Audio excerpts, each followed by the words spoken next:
what's up guys? Coach Geyer here, and today I'm going to show you some lunge variations using the Ancore trainer to help you unlock your inner athleticism.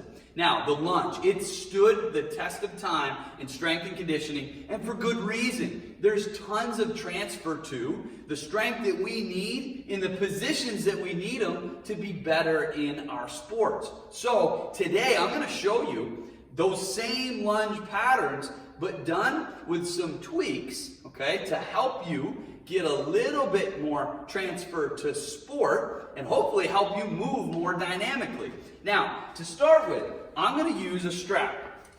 If you don't have a strap, it's okay. I'm also going to show you these using the handles that your Ancore trainers come with. But the strap is helpful in freeing up my upper body, okay, and also allowing the force to be pulling right at my middle. Now, on that note, I've got my Ancore trainer set up down low.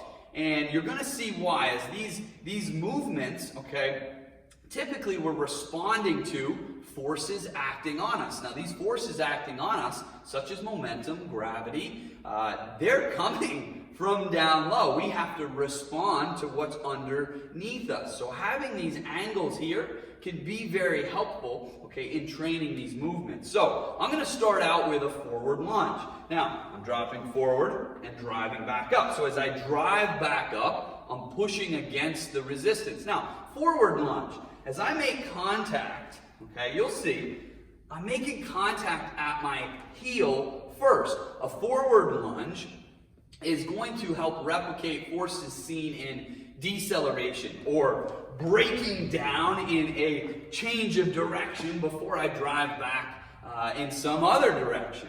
So just keep that in mind. Now, I'm going to make that anterior lunge, that forward lunge, just a bit more reactive in what we call a pulsing lunge. So now I'm driving up, but not standing up fully.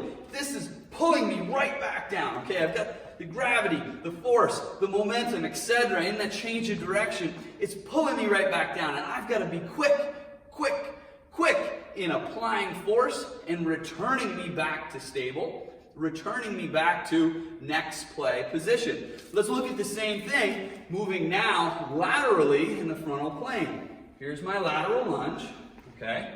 Now let's do that same thing with that pulse, more reactive, push. And it's good to use, you need a lot of resistance here, right? You need enough resistance that it will pull me over, something I have to overcome, okay? If it's so light that it's really not tugging on you, potentially you might not be getting the same benefit out of it. Let's take the final plane of movement here, more transverse. So I'm actually going to rotate, I open up, the logo on my shirt changes in orientation, okay? And then I drive back to the center. Same thing in pulsing, push.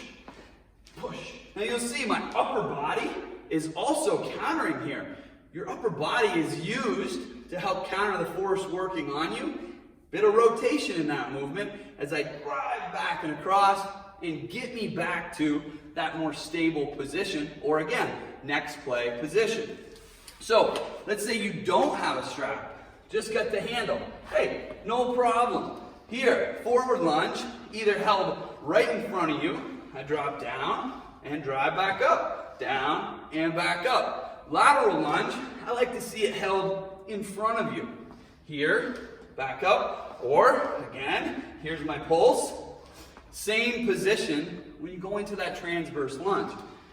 So, guys, those are more conventional lunge patterns, and all we did was add a couple tweaks to the speed, okay, to the thought process, and understanding how our bodies have to respond to the forces acting on us when we're moving dynamically, when we're moving in sport, okay? Guys, I hope these movements help you out, and I look forward to working with you next time.